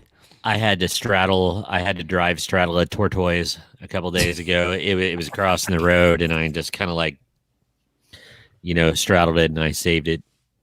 I remember my 6th grade year of school. I think it was 6th grade. Another fantastic teacher. Her first year of teaching, and one of the cool things that she did was she had another one of the teachers in the building who hunted. She had him bring a deer in and kind of put on a display for everyone, like how to clean a deer, whatever you do when you I'm not a deer hunter, so I don't know, but process a deer and talk about bad smell when he cut the gut of that thing. I mean, the smell that wafted up out of there was from the bowels of hell. Yeah. All right. So that ties into the story I'm about to tell here. I know what this is gonna be. So, my first year in college, I worked a summer job with the Ohio Department of Transportation.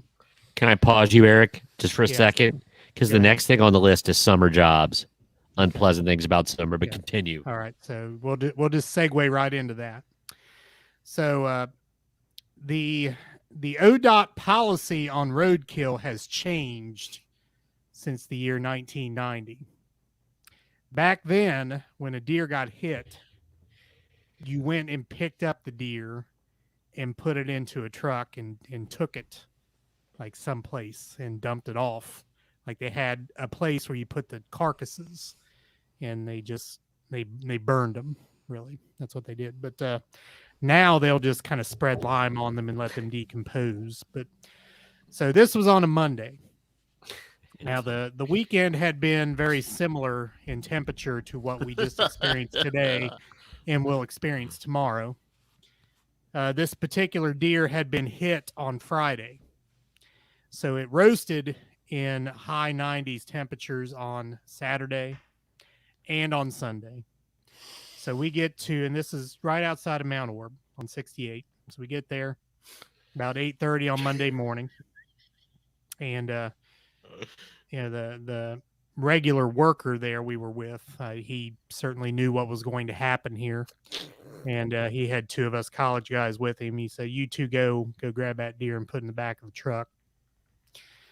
So I grabbed the back haunches of that carcass, and this sound I cannot adequately recreate, but it sounded something like. And the stench that came out of that carcass that I have not smelled before or since. Thankfully. I had nothing for breakfast that day. It's a good thing, because it certainly would have ended up on the side of the road. I had to excuse myself from the carcass as the Pardon me, carcass. as the ODOT worker laughed uproariously at me. He and the other guy picked the deer up and put it in the truck. But yeah, so we have roadkill at all times of the year. But summer, Did the sound come out of its mouth or did it escape out of its butthole? Some orifice, I don't know which. Probably that one, yes. Oh Lord, I just can't even. I can't adequately describe, and I've not smelled it before or since. So would you add dead deer fart to the top of the worst smells ever missed? Oh, it has to be one or two. I mean, there's curdled milk. It's pretty bad. But there's fresh trout lunch. Dinner, thank you. I thought it was lunch. Yeah, it you're was, right. It You're was, right. It was lunch. I can handle fresh trout lunch more so than I could that deer stench. Shoo. Awful. But yeah, summer is known for its. Well, I'll tell you another bad one. It kind of rejogged my memory when I went camping a couple weekends ago over Memorial Day weekend, and the dumpsters at a campground. Good old basting, decaying, whatever was in there, mixed with the scent of somebody pulling up their camper sewage, so you smell like outhouse smell in dumpster garbage. That ties in with one of my things here too. A porta potty that has not been serviced in a week that has baked in the summer sun. Oh yeah, we had one of those behind the stage this past weekend where we played, and SJ changed it. I don't know why he did, because yeah, I used it a couple times, and I could not have changed my clothes in there, but yeah, just hot old pee. If you're lucky, it's only pee. Well, yeah. Oh, I mean, as we stated at the 100th episode, everyone always leaves the seat up, so you Oh, can see yeah. exactly what's in there. Yeah. Oh yeah, and if somebody left, stools that have been left there to baste in that thing, yike. You could almost close your eyes and smell the outhouse at the Purdy Road ball fields. Yes. A welcome. I don't know how to say your name there. It's Sweebanks. It's Sweebanks. Fear not. We are going to venture away from pea smell immediately. So we will regale you for those of you just joining us, 10 of the worst things about summer, according to apricold.com. That's the topic here. So yeah, your timing was impeccable, but we're moving on from smells. So welcome, by the way. Welcome, sir. So the next one is sunburns. Obvious. I've also been blessed where I rarely burn. If I do, it's just typically on the bridge of my nose or the back of my ears. But then I know some people. I had a former coworker that actually has an allergy to sun and UV, and it gets to be a miserable, sickening experience. But there's nothing worse than when somebody who doesn't typically burn does get flambéed, and seeing them in agony because it typically doesn't happen to them. Now, I'm going to go out on a limb, Todd, because of your complexion. I'm sure you burn easily, correct? I was going to say, I usually don't feel any pity for somebody who gets a little bit of a sunburn and winds around. The sunburns that I grew up with, back when you didn't put on sunscreen, you just went out and got burned and you liked it. It turned into a giant blister that peeled, and then you went out and did it again the next week. But I will say I have gotten better as I've gotten older, and we've learned obviously more about skin cancer and things like that.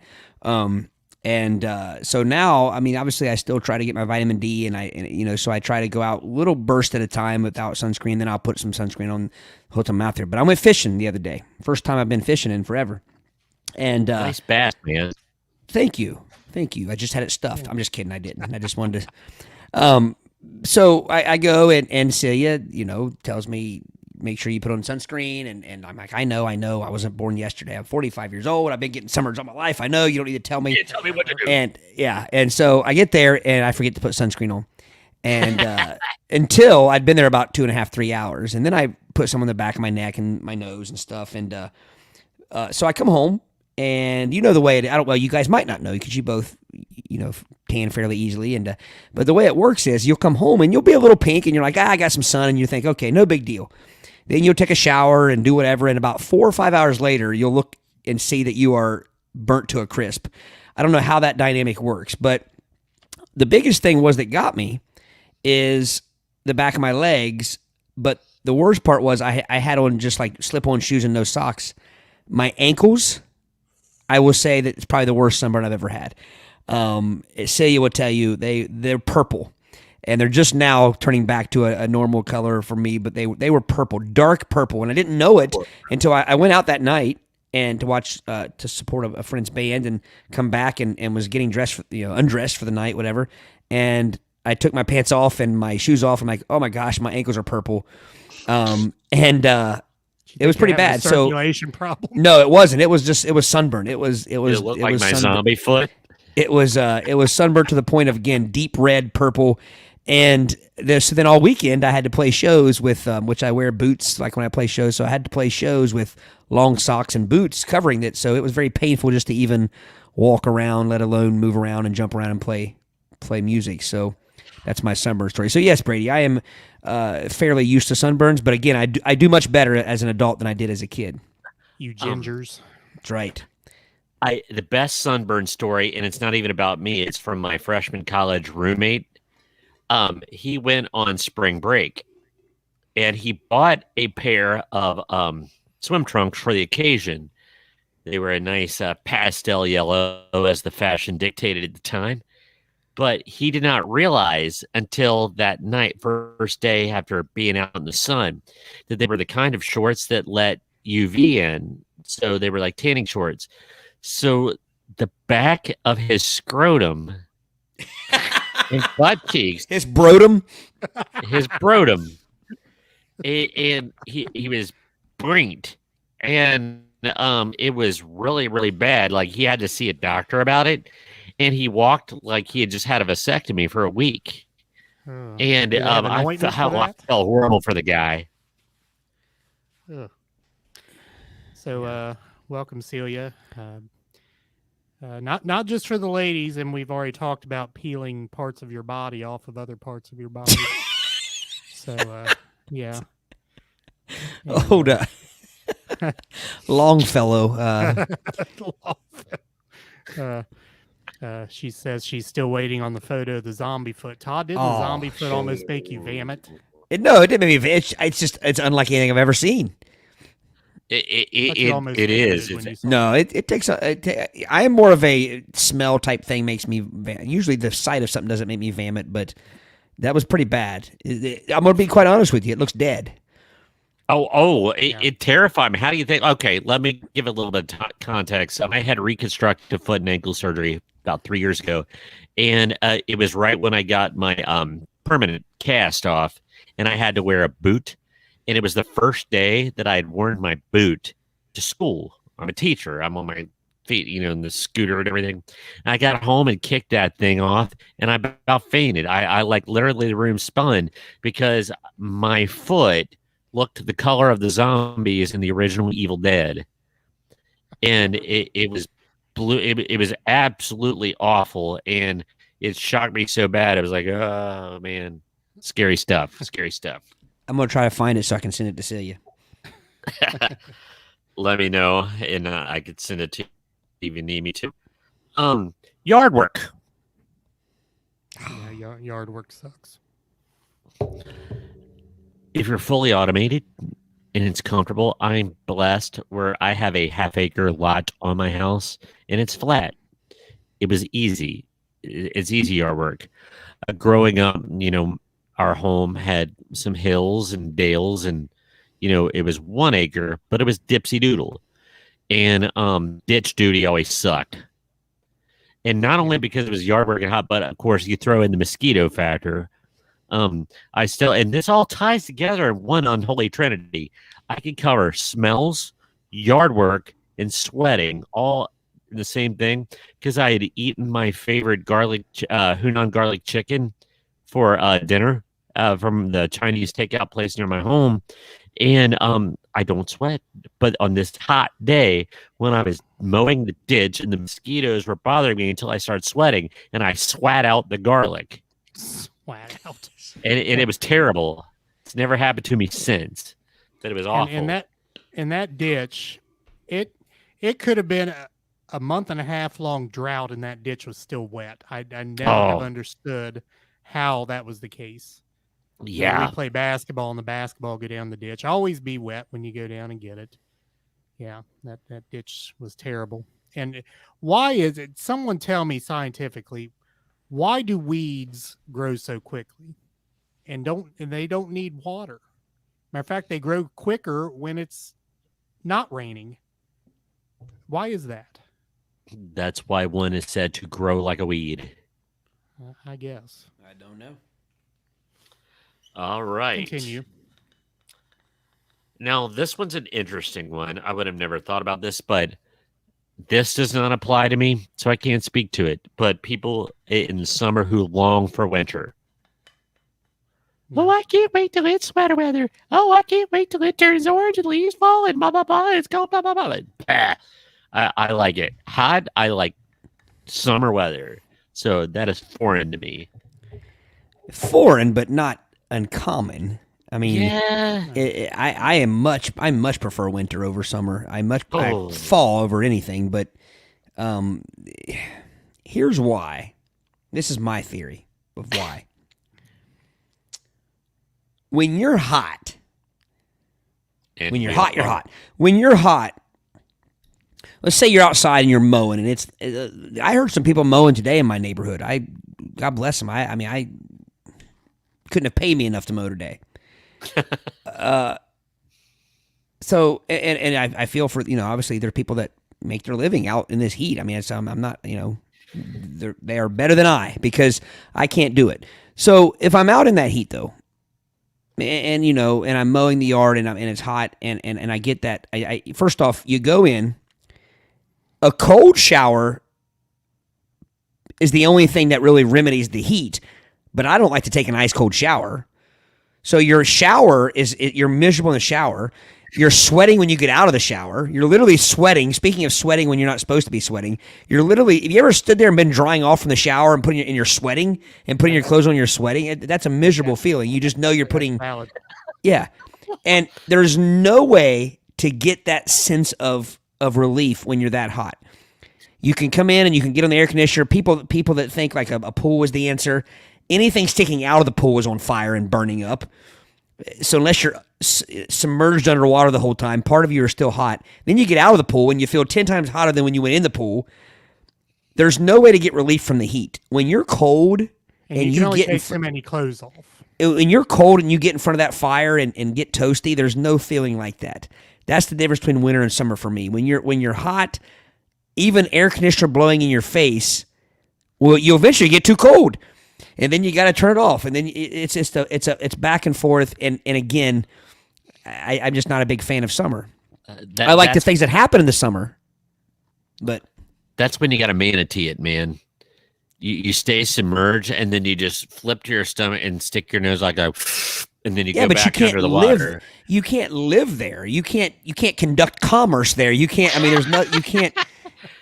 It's unrealistic. It's and like I say this about my brothers. My brother lives in Florida, and that's the only time where I could not live there without a pool. I mean, you literally have to if you're going to go outside at all between like 10 a.m. and 6 p.m. I mean, you got to be in the water, and otherwise you're just miserable and you're sweating. So you come out from a shower, you're clean, and you step outside. And as soon as you step outside, you're dirty, and you sweat, and your clothes are sweaty. Filthy. To where the winter is not like that, and that to me that's the difference. I mean, now don't get me wrong. The older I get, the more cold affects me, my bones, my joints, things like that. But yeah, that's always been my argument, and I haven't had anybody that can defeat that argument. And I will add to your take here. Not only all that, but like I said, you can only take off so many clothes, and if you're like me, I will only go to a point which is less than some other people which take off clothes, which we've talked about shirtless people here before when Brady's angst with shirtless people. But Shirtless in public. shirtless in public, yeah. I need it to be 75 to 80. If it were 75 to 80 all year, San Diego weather, I'm down with that. Yeah, yeah. I don't.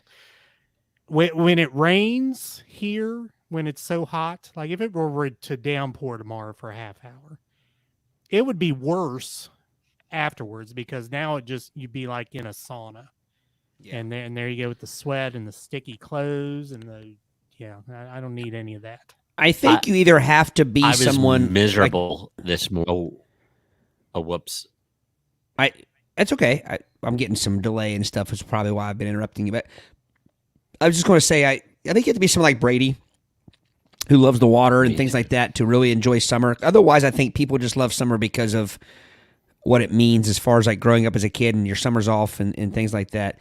Because when you get right down to it, summers are quite miserable weather-wise. And so there are, but I can see the other argument. It tends to be in Ohio, we halfway through summer we can't wait for winter, and halfway through winter we can't wait for summer. Right. It tends to be what it is. Yeah. This morning it was miserable because it was hot and it rained a ton. Yesterday it stormed, and I had some Crocs on because I was playing frisbee with the dog to let her burn energy off. But there was like a 3-inch puddle, and it was yard water, and the yard water was hot. It was like it was awful, and it was gross. And yes, I did not enjoy that. And you know what grows in that? Skeeters. Oh yeah. Skeeters for your Peters. Also, I as a fan of clothing, I am a fan of clothing and shoe. I probably have more clothes and shoes and stuff than most guys. And I like jeans and a sweater, or jeans and a pair of boots. I love boots. I own lots of pairs of boots, and to me that's I like that. I like the fashion of the season better in the fall and winter than I do the. I will the give summer. you that. Yeah, I don't know. Well, you both are clothes divas. I am not. Yeah, but I don't know. I enjoy summer. I mean, you growing up, summer meant we grew up at the races. I mean, now as an adult, summer means awesome. As far as band shows, you can't beat outside shows on festivals and things like that. So there are lots of things I enjoy during the summer, but I just don't enjoy the weather. And for the sake of brevity, I'm going to go to the very last one here. Hot cars. Oh, Getting into a hot car. Now, for those of you guys that have leather seats, black leather seats, please refer to injuries to one's brotum. speaking of burned brotums, Yes. So that is not fun. Or when you realize that you accidentally left a candy bar or something that you meant to take in the car, and you pick up the Hershey bar, and it's just a sack of goo. And then you put it in the freezer to harden it up, and it just doesn't taste the same. Now it has sharp edges and cut your lip. now the Hershey bar has candles. Yeah. Yes. Uh, Well, just Good everything. topic. Like I don't like the fact of like you go and you go to put your sunglasses on after your car's been parked out in the sun and burn the bridge of your nose.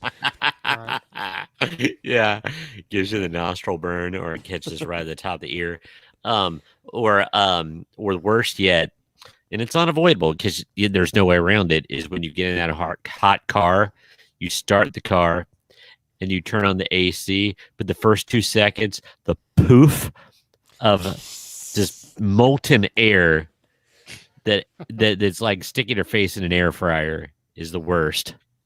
See, people use the remote start in the winter, but the remote start is equally useful in the summer. I would almost argue more.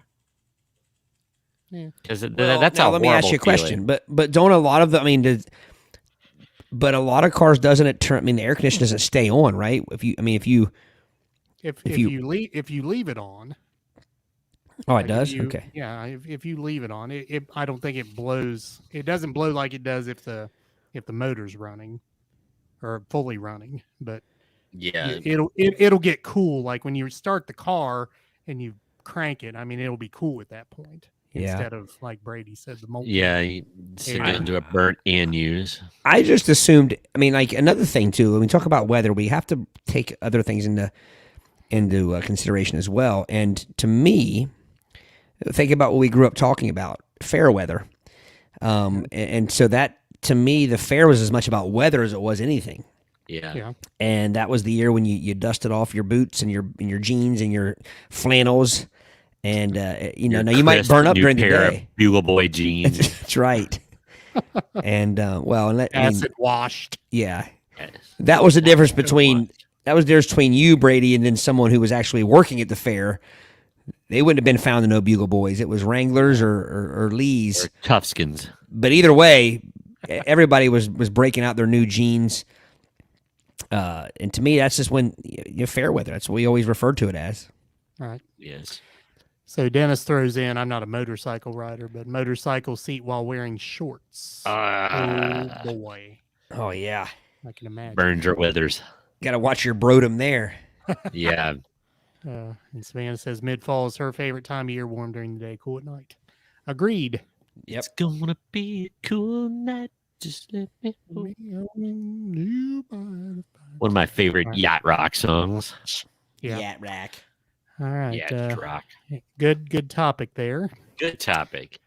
All right. We will forego the game tonight. I think we had a mini topic there talking about answering the voice message. And Celia, I think, missed our conversation on that. So, Celia, you'll have to catch that when you listen to the audio, or I guess you can go back and watch video too. But we did answer your voice message. Thank you for that. Thank you, If Celia. anyone else Happy would like birthday. to send a voice message, you may do so clicking a link at your audio provider. And we'll put it right into the show like we did hers tonight. Right. All right, before we go, I want to remind you again, our store on our website is open. Our website is right there at the top of the screen there, www.playedbyyourpodcast.com. If you click on the link that says store and scroll all the way down to the bottom of the page, you will find our store, which has a t-shirt that you may purchase. If you click on that picture of the t-shirt, it will take you to the buymeacoffee.com platform. You can purchase your shirt there. When you put the information in, we will be in contact with you via email or some other means to get some delivery instructions on that. And we invite you to take advantage of that. We could deliver it maybe ourselves. Yeah. And regale you with some tomfoolery, the VIP experience. There you go. All right, gentlemen, anything else? Nope. Just thank you for being patient for my late arrival. It was it's been a whirlwind of a day that I could talk more about next week. All right. Okay, we will be back once again. I put out a Facebook post. We will be doing these on Tuesdays over the course of the next couple months into August. So Tuesday nights, 7 o'clock, tune in. And of course, as always, the audio version will be on Friday morning at 3 a.m. All right, Todd, take us out. Peace.